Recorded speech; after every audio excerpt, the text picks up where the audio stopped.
I always fail. Oh man. Hey Morgan, what the heck? Hello. Seeing you on a Wednesday? What I is know. this? Good morning, everyone. Hello. Will, Hey, you're hey. here with us today. Oh my gosh. Kevin, you're joining. Good morning. Happy Wednesday. Howdy. Hey, Happy everyone. to be here. And thanks, everyone, for joining today. This is a Sales Development Power Hour with two incredible, well, three, four, I don't know if I'm incredible, but I'll say three incredible people talking about cold calling, emailing, and social selling, the modern toolkit for sales professionals. Around here, Will, Kevin, I'm just going to throw you right into it. We like to start with a question of the day, nothing related to the topic yet, but what and for everyone who's joining us, hello, drop a hello in chat, and also drop an answer to this question if you want. So what's the one thing you'll never miss on TV? Ooh. Could be sports, could be a show. Like, what's one thing you'll never miss? I got an answer for you. Okay, Kevin. Go for it, Kevin. Golf. Yeah. Well, thanks, Nicholas, rooting my thunder. But the Masters, right? So the Masters golf tournament is every year in the early springtime, and I don't think I'll ever miss it.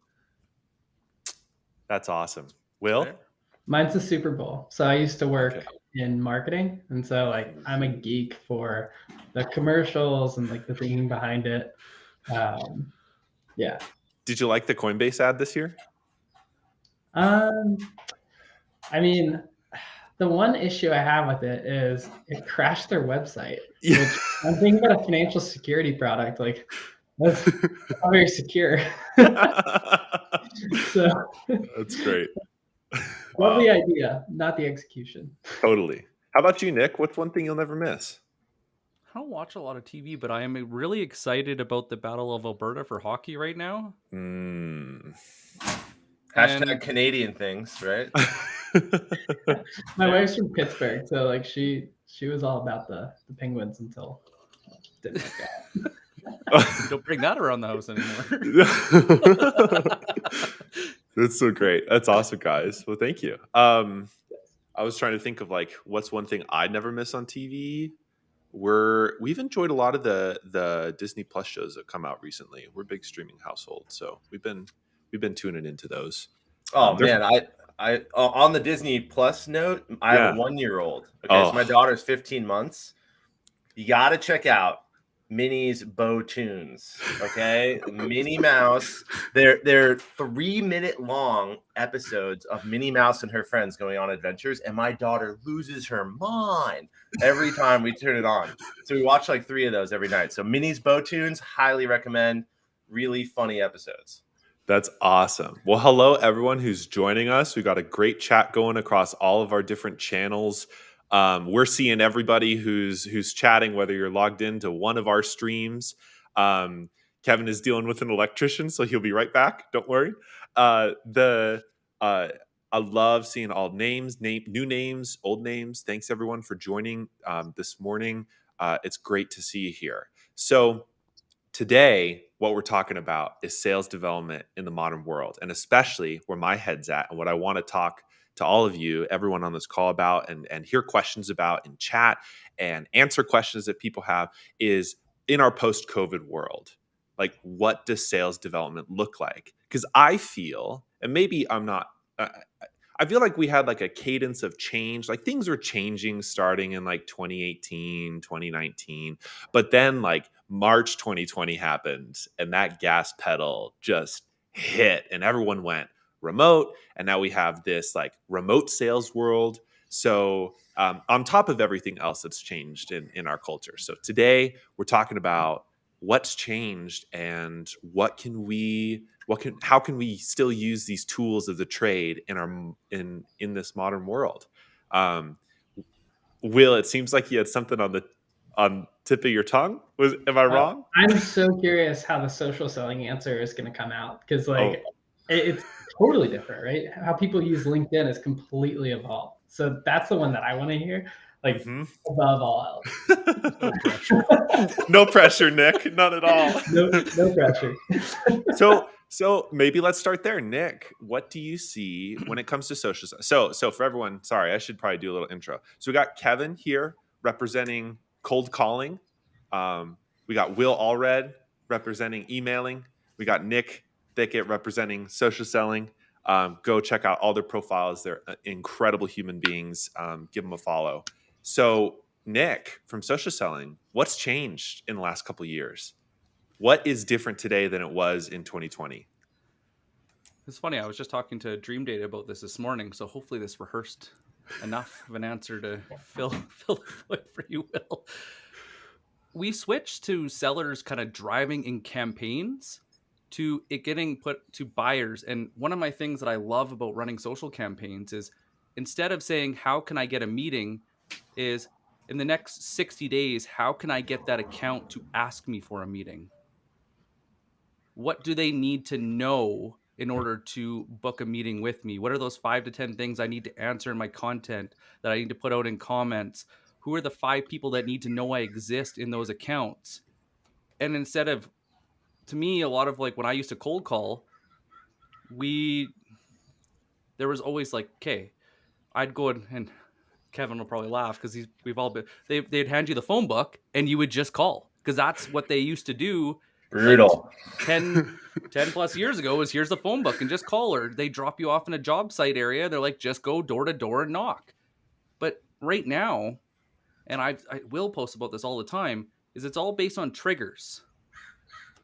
If there isn't a why now, if there is no trigger, no reason why now, you shouldn't be doing outreach.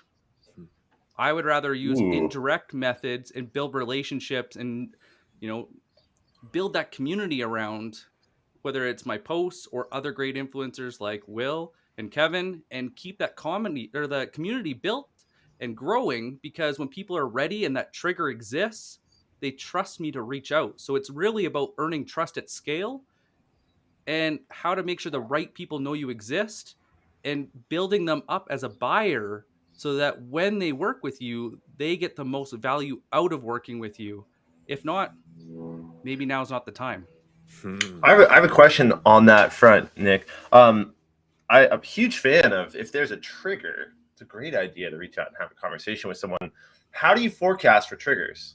How many meetings can you promise you'll get me off of triggers with good social selling techniques in a month? Like, is there a process for that? Like, I don't know. I don't really build lots of structure around social selling, and we'll get into this a little later, but I'm a huge advocate for social selling and email. Newsflash, not one of us is going to walk away here. It's like Kevin won today or Will won. No, you got to be doing all of it. Cold calling is dead. Yeah, cold calling is dead. Exactly.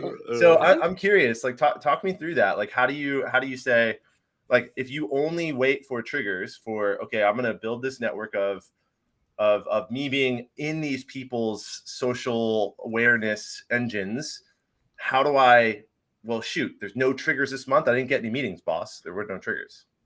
How many triggers do you need to hit quota? It's That's not a 1 or 2, right?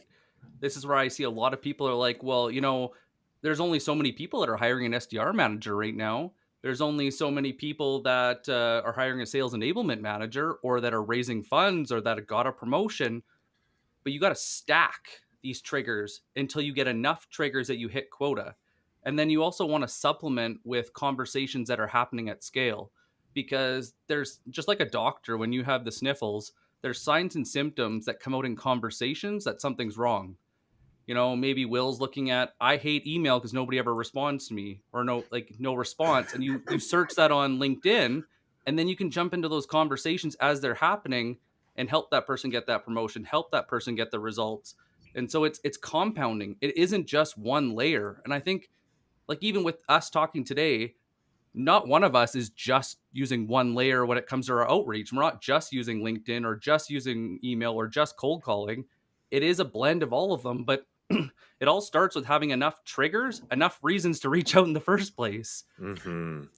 And on that point, when I hear triggers, right, I think it's easy for sellers to forget like what they're actually trying to do. We get so caught up in, like, because we know what triggers are, right? But like, it's easy to get caught up in the lingo of like collecting these like items within your research process.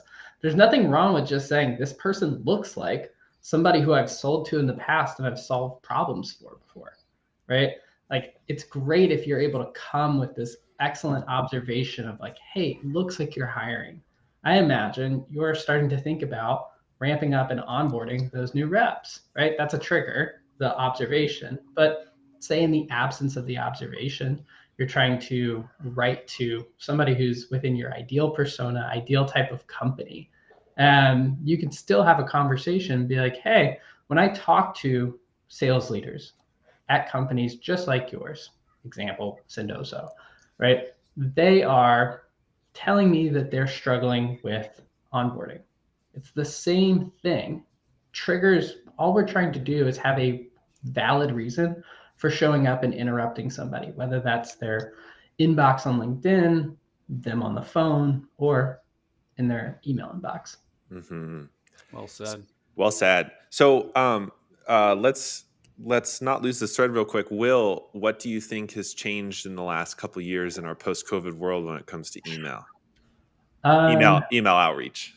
Well, we've seen a lot of data on a month-by-month basis sort of go by, right? We're up to now processing 2.1 million emails every month. And so one of the biggest trends that we've seen shifting. So simple emails were always more effective, but the length of those emails has dramatically changed. So when we first started, you could get away with a 50 to 250 word email, which like seems wild now that you could write 250 words and get a good response rate. But now that it's like shortened consistently over the past 2 years to now the best emails, and when I say best, they're getting the most positive response, are between 25 and 50 words. Wow. Is that about a tweet, basically? Yeah. I don't know how the character count matches up here, but like that seems close. Yeah, a great writing exercise is actually, can you fit your email in a tweet? And a good reason for that is, one, if you think about characters, it sort of forces you to use shorter, simpler language as well, shorter, simpler words, more choppy sentence structures. And so all of these things sort of come together. I see somebody asking about increased use of mobile. I was just about to pose that, yeah. So it hasn't really changed. It's stayed consistent that your first impression is most likely going to happen on a mobile device. It's, I think, 8 times more likely that first impression is on a phone. And so like I think I literally posted today. Mobile like preview, what it looks like on a phone. That's your first impression. So yeah, having a valid reason for showing up and starting with that is key to that process. That's awesome. Will, I'm really curious, what drove this emphasis on for an economy of words? Like what was different where it's like, hey, you used to be able to write everything you wanted to write and you didn't have to go through this revision process of like, okay, say it easier, say it simpler.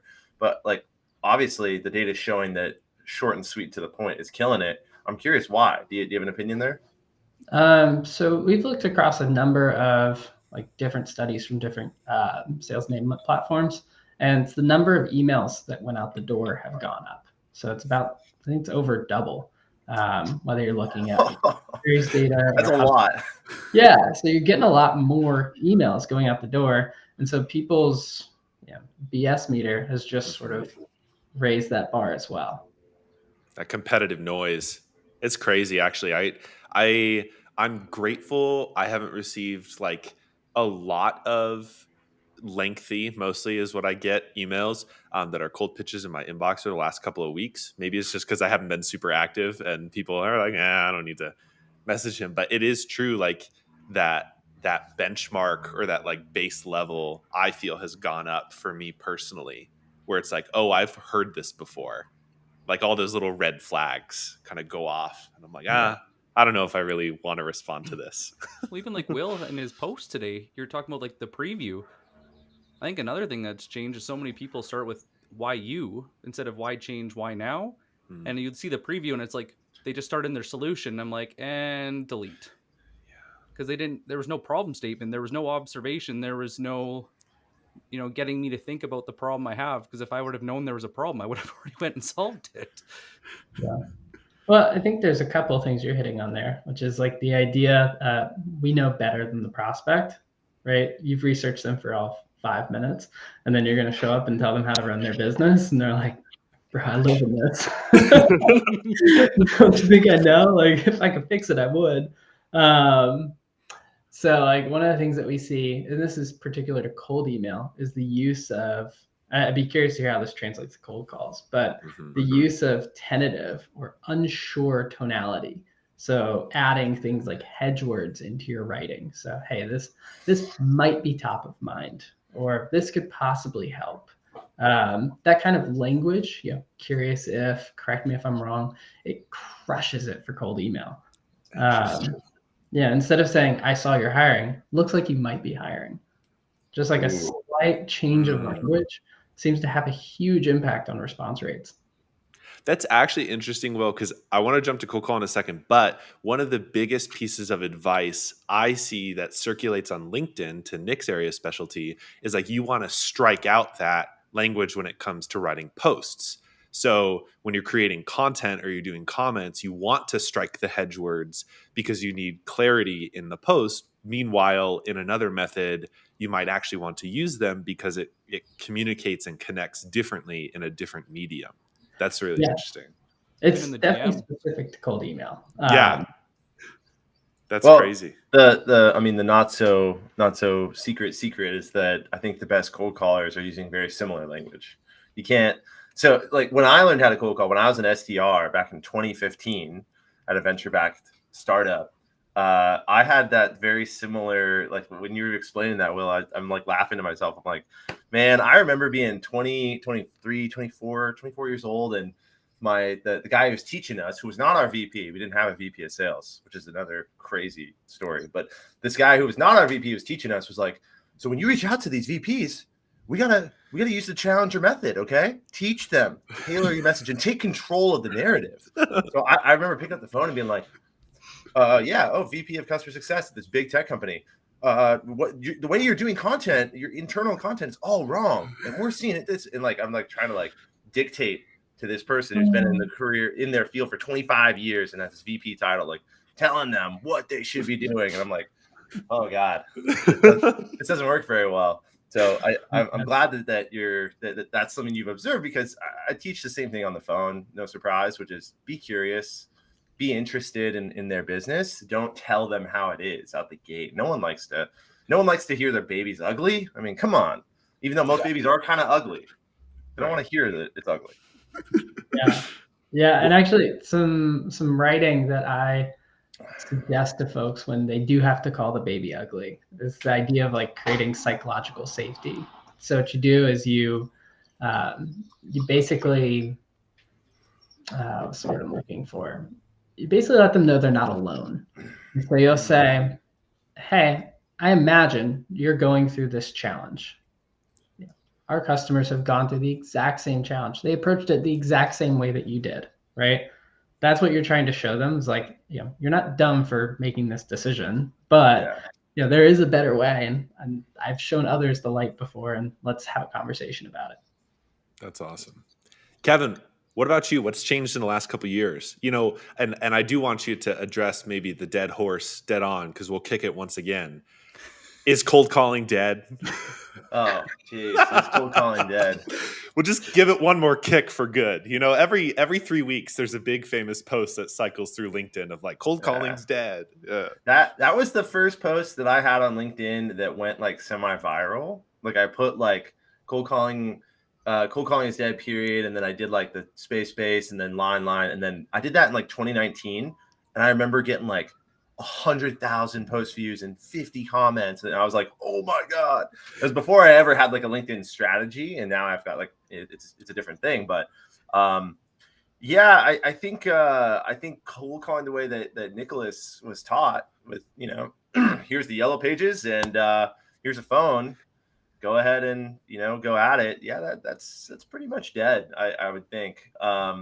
And I actually believe cold calling is dead. And I'm here just to ask Will if I could work at his company, because cold calling's dead and email's the future. And oh man, that's good. So let's talk about what's changed. So what has changed in cold calling is it is harder than ever before to ring someone's phone. Steve Jobs had a great idea. He came up with this smart device. Now they have turned this thing into a salesperson's biggest enemy. And Will knows what I'm talking about. The Google and Apple are not salespeople's friends. There are all sorts of ways for them to block cold emails from getting into their inbox, to anonymize, you never have to give people your email information. And now Apple has a feature on your phone. You can't even ring someone's cell phone. You can't call their cell phone, period, if you're not in their address book. And I should redact that statement and no one ever mentioned that ever again, because I don't want people to know that. Don't do that, because I can't cold call you if you do that. So what has changed is, if you look at a given list, let's say we got 100 people that I'm trying to reach on this list, and it's a list of 100 people, probably in 2019, 55, 60 of these people will pick up their phone.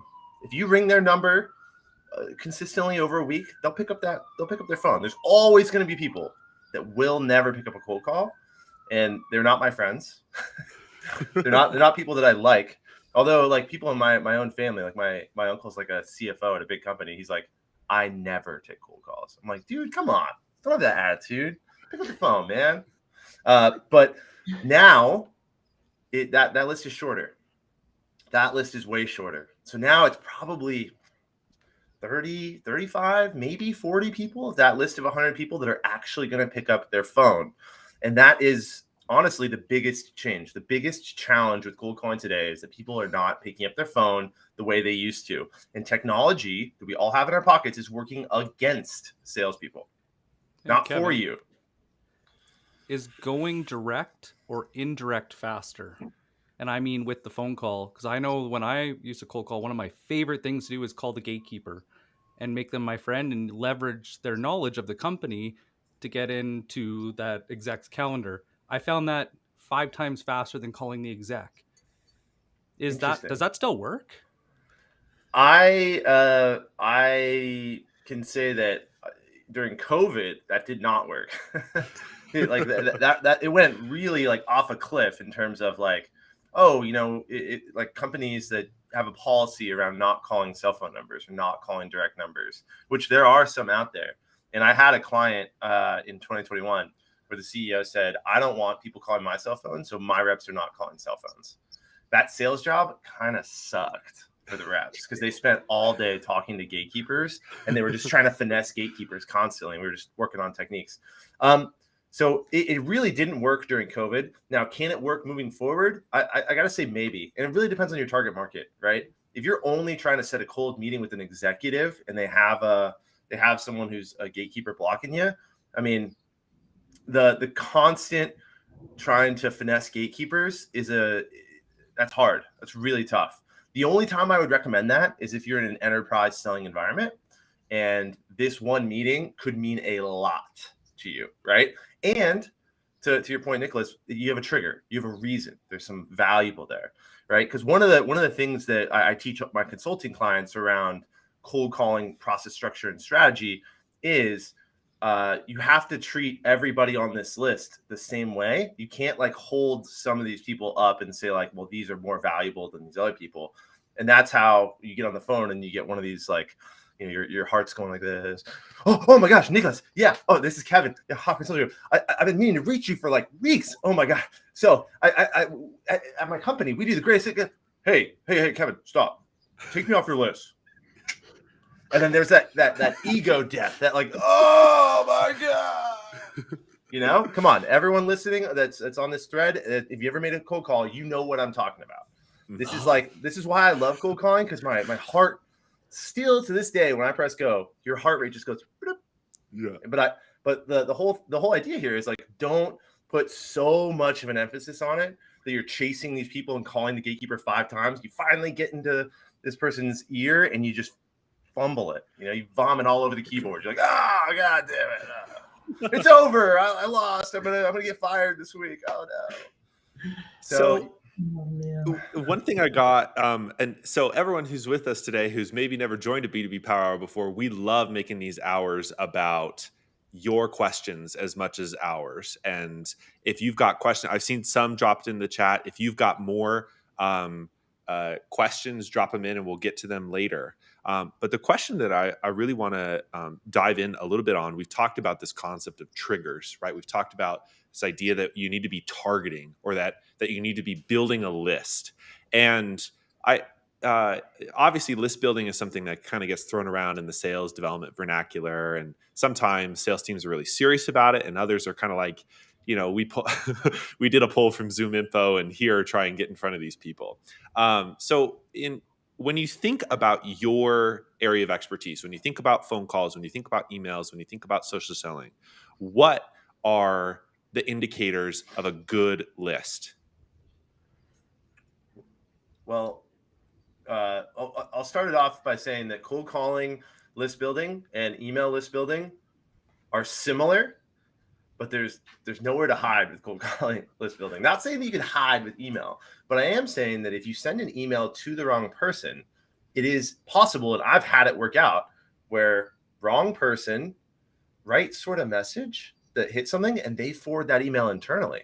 And then we've all done this where you're looking at your email software and you're like, the reds, opens on the emails like ding, ding, ding, ding, ding, ding. And you're like, oh my God, everyone at this company is reading my email. I got 70 opens here. And then all of a sudden you get an email from someone in another department saying, hey, I got this email that landed in my inbox and this is interesting. I would like to, and you're like, oh, sweet. So that doesn't really happen with cold calling like that. You got to be much more like, why are you calling me? For this reason. So list building, the line around list building that I always say, and I'll steal this directly from a mentor of mine, Ryan Reiser, the list is the strategy.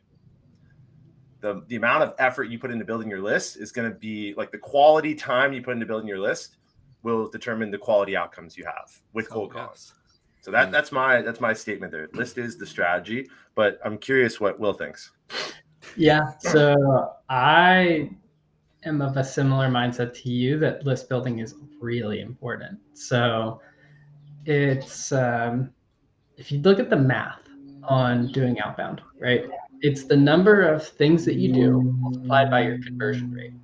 Say I have 1 hour and I spend every 4 minutes, or let me think about the math. It's every 3 minutes, and I'm able to send an email every 3 minutes, and I get a 4% reply rate.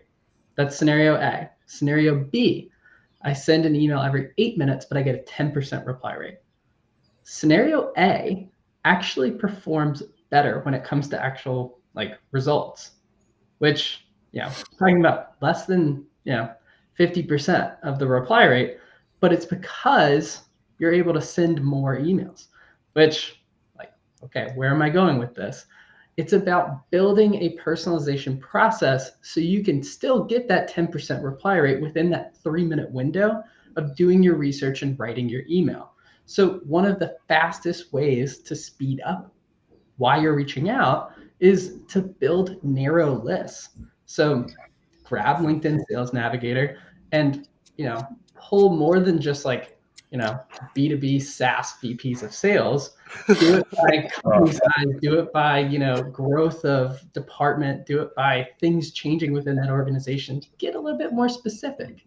But also within your own process, understand what are those valid triggers, where do you go find them, and build a process for where are you going to go from a click path perspective, from a reliability of those resources perspective, as well as just how relevant those resources are going to be, right? Like jumping onto a Glassdoor review page might not make the most sense for you.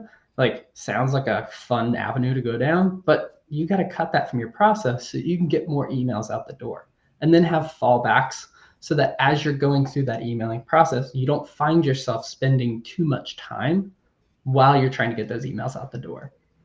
So having a narrow list helps you narrow down the list of places that you have to go to find information.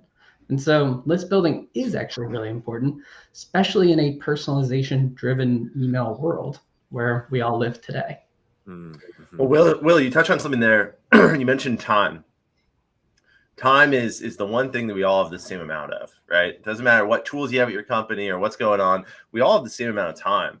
And I think the cardinal sin of sales, right? And this is something that I stole from John Barrows. Shout out JB Sales, okay? JB. The cardinal sin of sales is not losing a deal or not getting a meeting. It's taking a long time to lose a deal or to not get a meeting. Yeah. So what the happy balance you need to find is, okay, it takes me 16 minutes to research to send this email. Or, I've seen reps say like, hey, I'm going to send 15 targeted emails today, and they spend 6 hours and they only get, 10 of the 15 actually sent. And then they get 0 replies from 10 emails. And I'm like, all right, guys, it's the same idea, to Nicholas's point, as calling that gatekeeper. And mistaking talking to gatekeepers all day is productive, when actual completions with prospects is what we want. Actual conversations with target prospects is what moves the needle. The same idea as actual responses from emails is what moves the needle. It's not the act of sending the email. Mm-hmm. So, yeah. What about you, Nick? What's when it comes to list building for social selling, what makes a good list? So we did an experiment. We were looking at what the top 10% of sellers were using for filters and how many in particular. And we found out that the bottom 10% used less than 4, and the top 10% used anywhere from 8 to 20. And so when you're in Sales Nav on the top left, it'll show you filters applied. The one thing that everybody needs to know about filters is there's an expiry date on pane. Unless that pane is ongoing and it's something that's just in their workflow and it's never going to change, there is a 90-day expiry date on most pane triggers. And so what I look to do when I build my lists is I look at what is that motivation to change? Why them? Why now? Is it because what is that mindset shift that makes right now a good time to have that conversation? Why would they be open to it? Is it because who they're hiring? Is it because the rate of growth in a department? Is it the decrease of growth in a department? Is it a funding round? Is it a promotion? And I look and I'll build campaigns on these different triggers. But one thing that I do with social selling that kind of goes back to Kevin's point is instead of accidentally sending something to someone else, you actually get to have this ground cover where you're posting content and everybody's seeing it. So not only you're going direct, but you're winning indirect as well. I love the silence. I just like that we're baking in that for a second. It's super powerful. I tend to agree with everything that Nicholas said there. So the thing that Will mentioned earlier, with cold outreach, having a trigger is really nice. And I think Sales Navigator gives you, I think that's what you're talking about. Is there like another go-to tool for social selling? Not really. Like Sales Nav is like it's where it's at, right? Like Sales Nav is like an incredible tool. We don't really have a Sales Nav for cold calling. Like just because someone shows up in a Sales Nav list doesn't mean you can cold call them, right? Because the Sales Nav list is going to be very targeted, but it's probably not going to be like 1,000 people or 500 people. A good Sales Nav list, if you got 15 filters on it, it's got 25 people on it. And you're like, all right, these are the people in my market with the right triggers that I want to talk to. Well, 25 people, right? I mean, Justin Middleton, who I see here, he knows, right? 25 people. Well, shoot, 4 or 5 of them will ever pick up their phone, ever. So if you call all 25 people, it's going to be really hard. Mm-hmm. So I wish, and I've thought of ways like, free product idea out there for anyone who wants to develop this. Like, I don't really care because I've looked into it. Free $1 billion company idea. Figure out when people have their phone in their hand and they're currently not on a Zoom meeting. If you can build a dynamic list where it's like my vision for it is like, okay, Kevin just sent a tweet and it shows that his internet bandwidth usage is low enough that like I can tell. So you're gathering data from all these places, and then it's like a live feed of like, here's who you should call right now because their cell phone's in their hand and they're not on a Zoom meeting. $1 million idea. Go build that and call me and I will buy it. I'll be a subscription for you. I love that. All right. I've seen some questions come in, so we're going to do a quick fire round. I'm going to bounce some of these questions to either the whole table or one of you, depending upon what they ask. And then we're going to go on to the big topic of the day, which is how do you multi-thread? How do you use all of these tools together? So question for anyone, is reaching out via WhatsApp advisable? Any opinion on using WhatsApp for cold outreach? I think it depends on where you're reaching out, right? Like I know in Brazil, that's like more popular than email. So I think depending on the avenue or depending on the audience, yes or no. Cool. I think, this opens up another conversation around like cold texting, which like, if you cold text me, you're dead to me. Yeah. Flat out. I just don't want it. This cold texting thing, I don't know why people keep talking about it. Like when people did, like there's a post that, like every 2 weeks on LinkedIn, someone's like, cold texting and prospects, here's what I did to change my game. And I'm like, guys, do you understand how illegal this is in the United States? It is so illegal. I get them. Illegal. It's so illegal. Why are you texting me? Yeah. All right. Nick, question from Greg. What industries, broadly speaking, have you found are not embracing LinkedIn or social? What industries? Ooh. Manufacturing. There's a couple laggards just in the way they've always done things has been in person. So like even I've seen pharma and like medical devices, they'll lean on like still being road warriors and going door to door because they want to show the product and put it in their hands. Manufacturing is the same way. But even then, like industry 3.0 and 4.0 is changing that too, and they're starting to move now. And quite frankly, salespeople are always on LinkedIn. So even though your buyer, the person that owns that P&L, isn't on there, I can usually still route in through sales or marketing. Totally. Or Slack Kevin, channels. How do you usually go about cold calling multiple people at one company? Brandon said, feels like they're going to blacklist me after a day. LOL. Yeah. So you got to have I only work with direct lines, right? So I genuinely don't believe that it's worth a seller's time, effort, energy to call gatekeepers all day.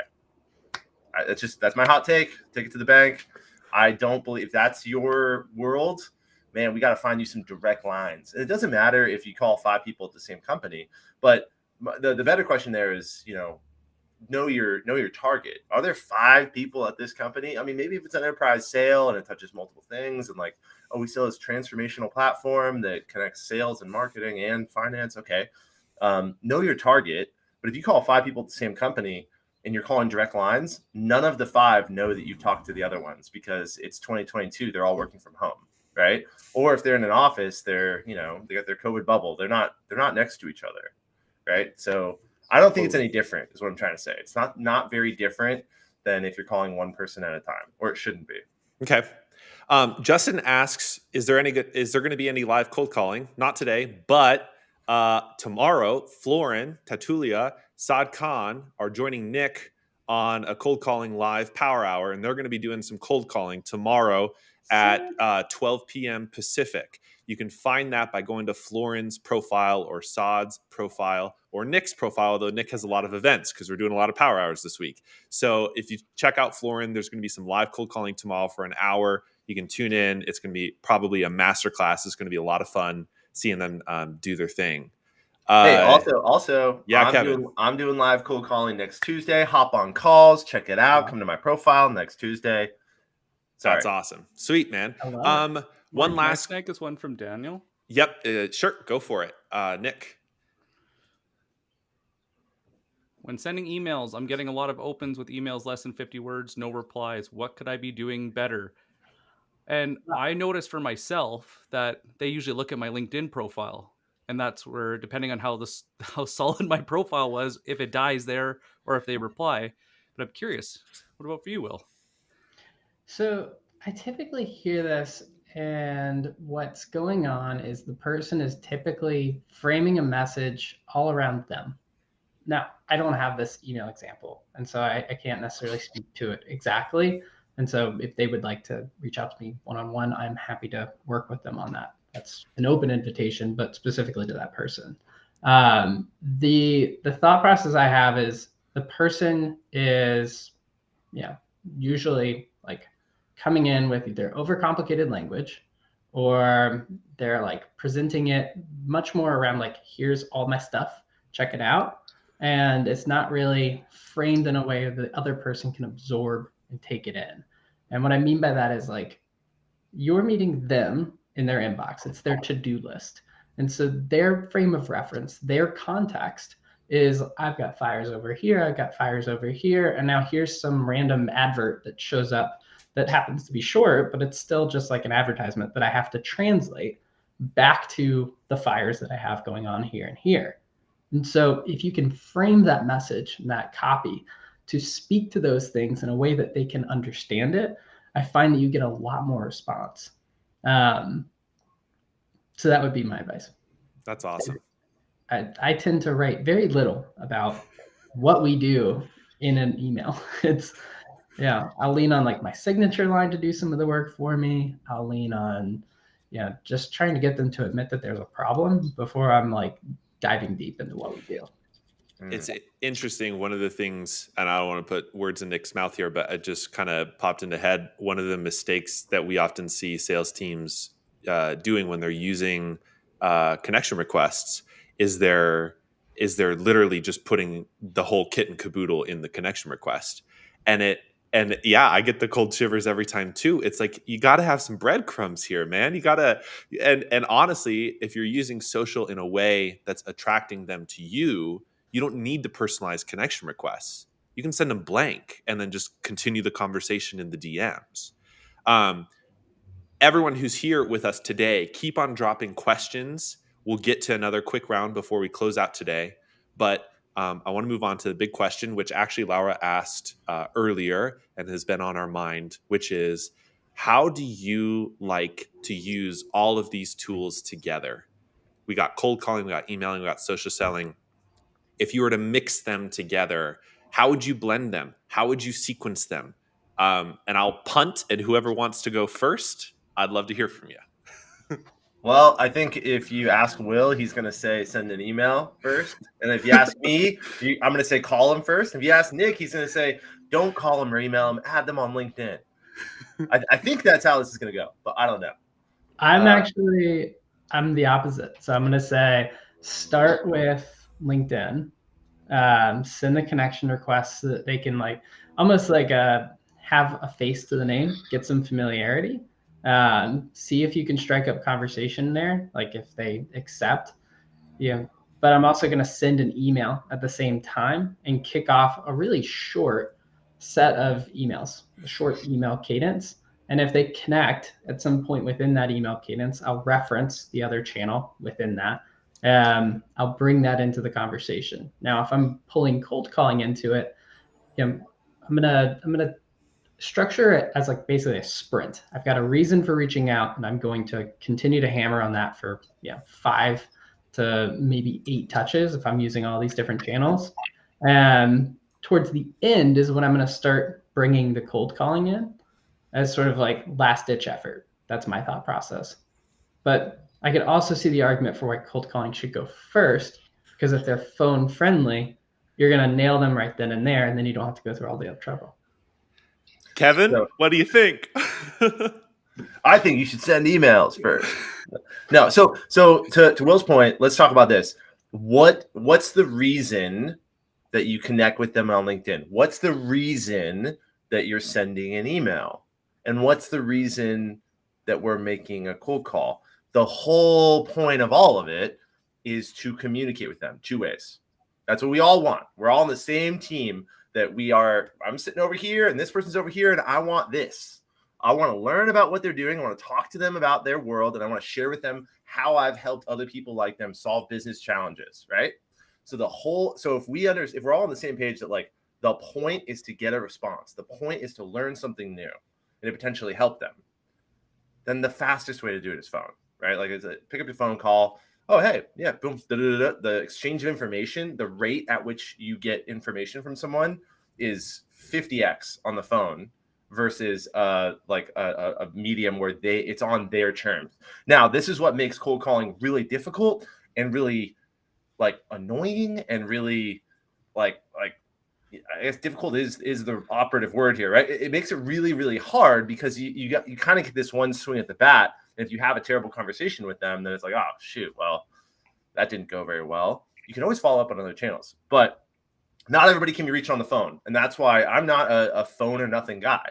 Like LinkedIn is the greatest thing to happen to salespeople in the history of the world. In the history of the entire world, the known universe, LinkedIn is the greatest thing to ever happen to sellers, full stop. Why? Because back before LinkedIn, if I called Will and I said, hey, what's up? This is Kevin, blah, blah, blah. And he'd say, oh, all right, what? Yeah, okay. Hung up on me.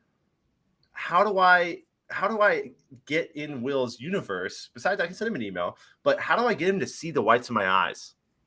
There's something different about seeing the whites of their eyes, right? Seeing their person, seeing their content, seeing their whole structure on LinkedIn personalizes the interactions in a way that just didn't exist. It just simply didn't exist before LinkedIn showed up. So I'm a huge fan of calling the people who pick up the phone first, right? Let's get to the conversation as fast as we can, have a structure, a method, a process to having cold conversations. Now, I also, when I disposition auto dialers, which I do for all my clients, like you got to disposition things, right? There is a disposition that's called not a phone lead, which means the people you call that are like angry badgers, right? Who is this? I don't know you. Take my name off your list. Ah. Okay. All right. Click not a phone lead. Don't click not interested. And then that person is a fantastic person to email and to use social selling to get in front of. But I teach with the reps that I work with. You follow up every single conversation on the phone with a LinkedIn Connect, not always an email. Like one of the things that I think people will say, okay, I had the cold call. Now I'm going to put them in an email cadence and that'll convert well. It might not, right? But that LinkedIn Connect, if it's timely, they see the whites of your eyes, they hear it, and then we can use other channels. So I am phone first, but you have to use the other channels because not everybody can be reached via phone. Like if people take things away, you got to realize that you can't just say call everybody or email everybody. You got to meet people where they are. So phone's the fastest way, in my opinion. Mm-hmm. Yeah. I think one of the questions, the way you posed it, Morgan, was if you multi-thread. And I think the key is you have to multi-thread because everyone's got a preference for how they like to be communicated. Yeah. But the other piece to it is it starts to create like a sense of, one, I'm a human being on the other end. This isn't just an automation. And two, there's a sense of urgency. Like I clearly have a reason that I'm trying to get a hold of you, right? Yeah. So I think that's an important thing to add is it's not an if, it's a you should. Mm-hmm. Nick, how about you? What's your preference? It's the same as what Will was saying. I always start with LinkedIn. I go to email and then I cold call. And it depends on the person though, because sometimes it does make more sense to call first, or sometimes it makes sense to leave it till the end. But I think the biggest problem with social selling is nobody tracks it. And so like your messaging, if you're actually tracking your campaigns with that specific trigger and you're getting a less than a 30% connect rate and it's been 3 weeks, cut it. It's failing. Move on to something else. 30% is the bare minimum for a campaign. It should be 50 to 80%. And what it means if you keep getting that is you need to pick up the phone or you need to get an email or whatever and book interviews and do some digging to understand the problem better because something's off. And I think that's the biggest thing that gets missed with a lot of salespeople is we just default to a channel and we just go hard and heavy and then miss, but there's no like, oh shit, maybe I should go and rethink why I'm calling or what I'm saying or who I'm talking to, because it's like a 3-leg stool. Right conversation, right person, right time. If you don't have those 3 things, you will never sell anything. And we need to constantly gut check that on every campaign, every trigger, every segment to make sure that it's functioning so that we can stack them, whether it's on email, social selling, or cold calling. Just actually, this brings up an interesting point, which we haven't touched on yet, which are like benchmarks. And Will, you have a bunch of data on this. I know, Kevin, you have a bunch of data on this. Nick has a bunch of data on this. When somebody is engaging in your channel of expertise, what are the benchmarks that they should be looking for? So Nick had brought up for connect rates, you should be looking for 50 to 80% on a social selling campaign. Are there other data points you're looking at, Nick? And then I'll go back around and we can talk about email and phone.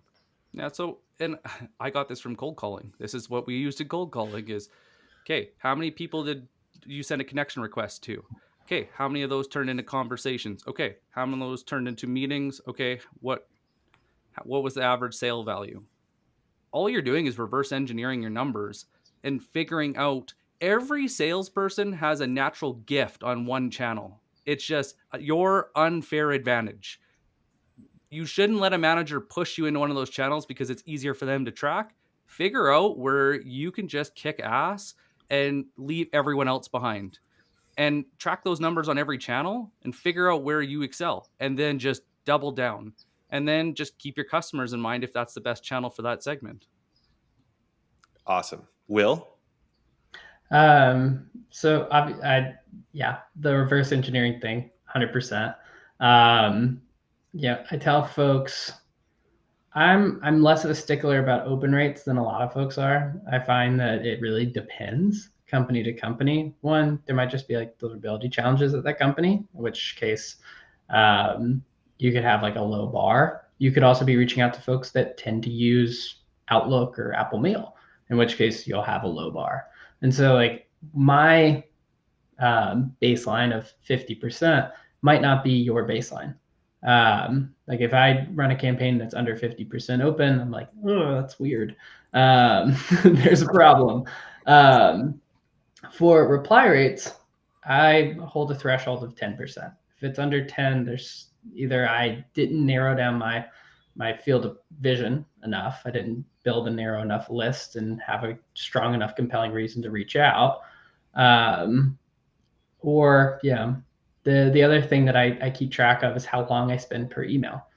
And so we track this within our own product, which is why I have the luxury of being able to track that. But if you're thinking about efficiency and how you're like running through your own process, how much time are you spending researching, writing, all before hitting send? You know, I hold myself to a threshold of trying to get it out the door in under 8 minutes. I think right now my average is 6 minutes and 51 seconds per every cold email. And so like I'm doing good, but it's something I keep mind of because I'm one who will obsess over the details and make sure it's perfect. Love it.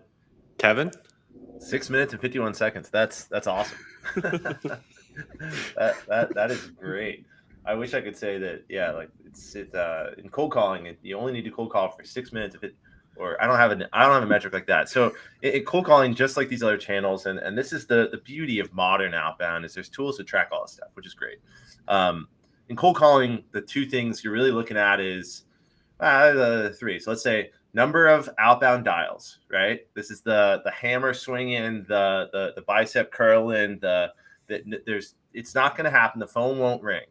Okay. You need to ring the phone. You need to ring their phones. Number of outbound dials, the number of connections to actual target prospects, not the wrong target, not the, gatekeeper. And then the number of meetings you set when you get into a conversation.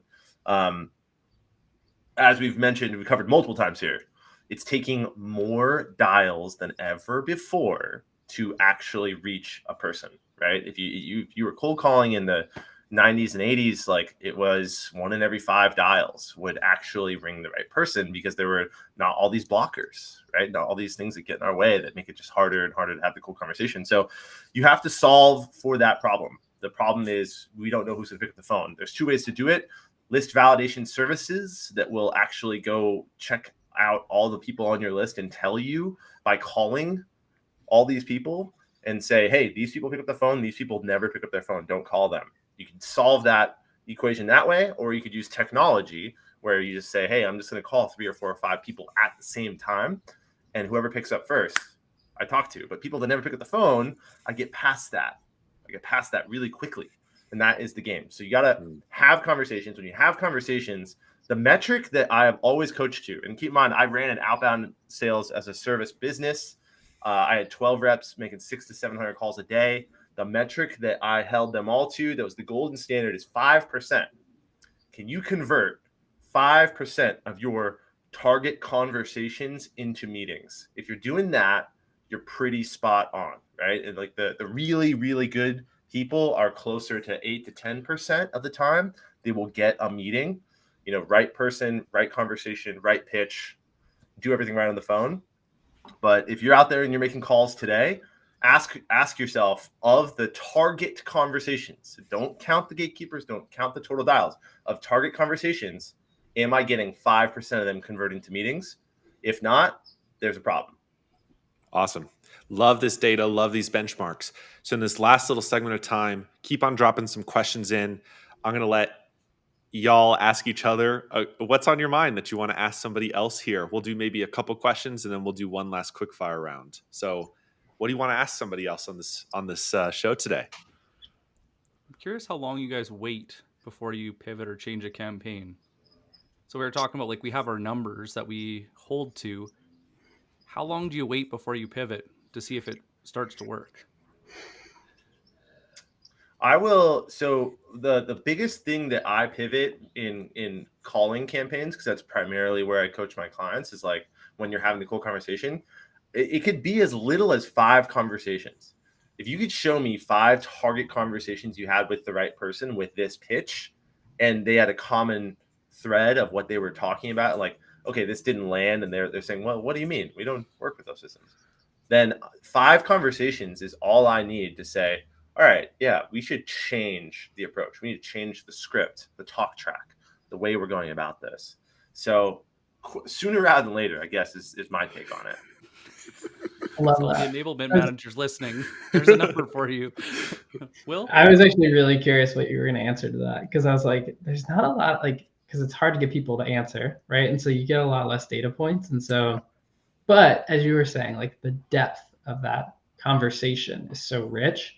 That's like, I don't know if any of y'all like really get into scientific literature, but if you look at like neuroscience research, they'll talk about like a sample size of like 100 people that they put brainwave monitors on. You're like, that cannot be valid research. But the depth of stuff that they're able to see, it gives them enough information that they can actually make statistically reliable inferences off of it.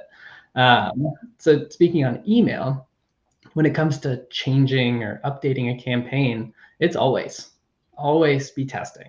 I'm a huge fan of breaking down an email into its individual parts. So you got your subject line, you've got your observation, you're tying that observation to a challenge.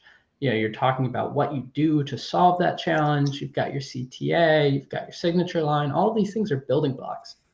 And you can swap things out, you can move them around, you can change the way you phrase them. It doesn't have to be, the marketer's version of A/B testing, where you're saying like, I'm going to use, this word versus that word, and I'm going to know so much from that. You're not going to learn jack squat.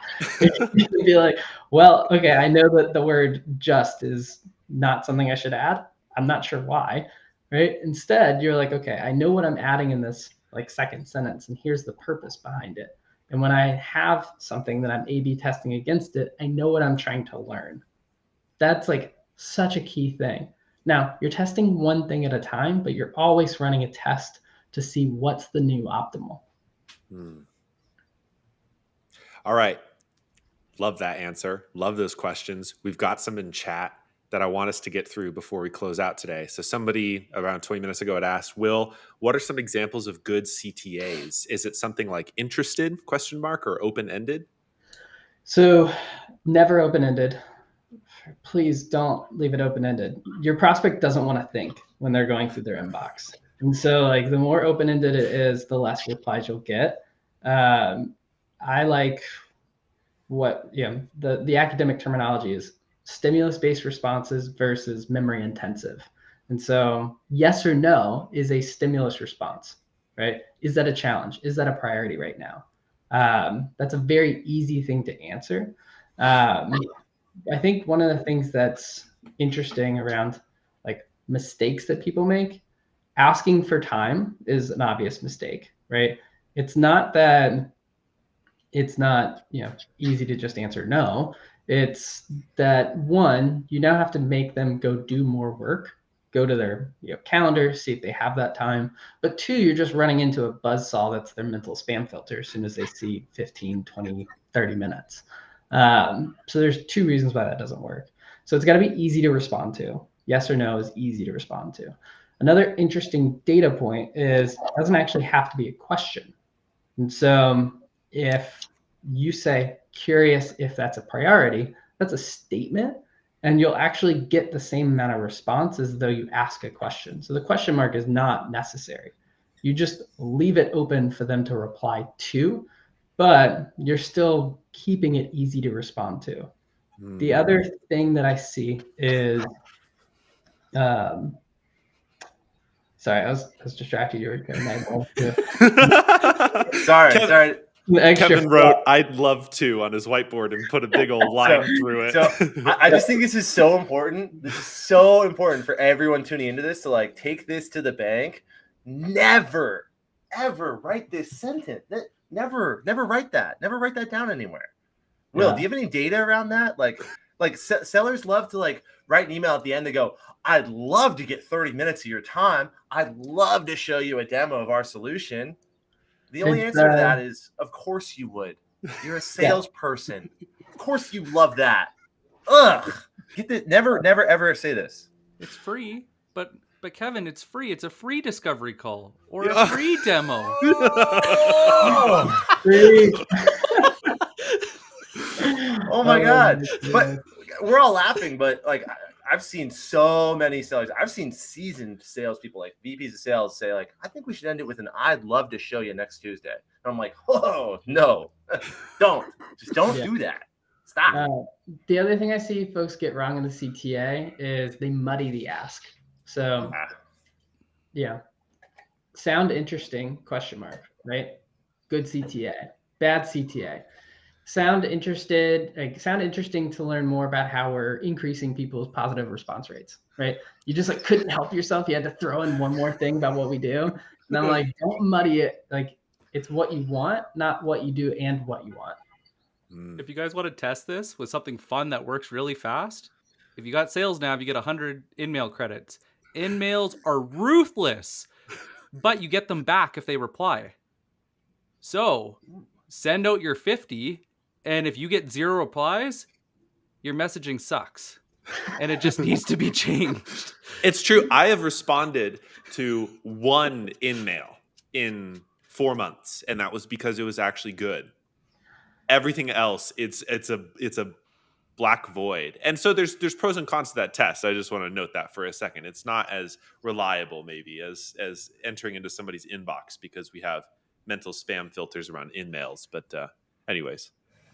So I want to Will, are you done with that point? I don't want to like I'm good. Love that. The one thing that I wanted to make sure that people also took away from this is cold texting is illegal. Like it's actually illegal. Like there are businesses, do some research, do some Googling around TCPA and other things like that. Like your company could get fined up to $1,500 per text message. So if you do a campaign of this and you're like, nah, or if you're using a tool to do cold text messaging, which is highly illegal in the United States, it's illegal. Don't do it. You should absolutely text people that you've already had meetings with, that you have a rapport with, that are in a sales cycle with you. Get on that level with them, and it's not cold texting anymore. You have all the context in the world for why you should be talking to that person, but cold texting outbound is highly illegal. Don't do it. All right, guys. So we're at time. I want to be respectful of your time and also all of the folks who have joined us today. Thank you so much for this power hour. I've learned a ton. I hope everybody else has. There were more questions in the comments that we couldn't get to today. So if somebody loves your stuff, if somebody wants to learn more, where can they find you? Where should they engage with you guys? Let's start with Kevin and work our way around. LinkedIn. LinkedIn's a great way to do it. You can connect with me even more. Oh, wait, where is it? This is my like personal site. You can see my podcast and all that other stuff. I got a podcast that I do. It's about salespeople stories. I'm very interested in salespeople stories. But yeah, reach out to me on LinkedIn. Awesome. Will? Same story. Don't bother sending me an email. Just send me a connection request. Don't waste your credit on me. Love that. And Nick? I was saying, Will's got a really sick series coming out about looking at cold emails from the buyer's perspective. So I'm going to be watching for that, and I can't wait for that to come out. Same story, LinkedIn or b2bpowerhour.com. Thank you so much. Yes, thanks everyone for joining again. I'm Morgan. You can also find me on LinkedIn. And thank you to Will, Kevin, and Nick for a fire conversation today about sales development in our remote sales era world. Thanks, guys. Cheers. Well.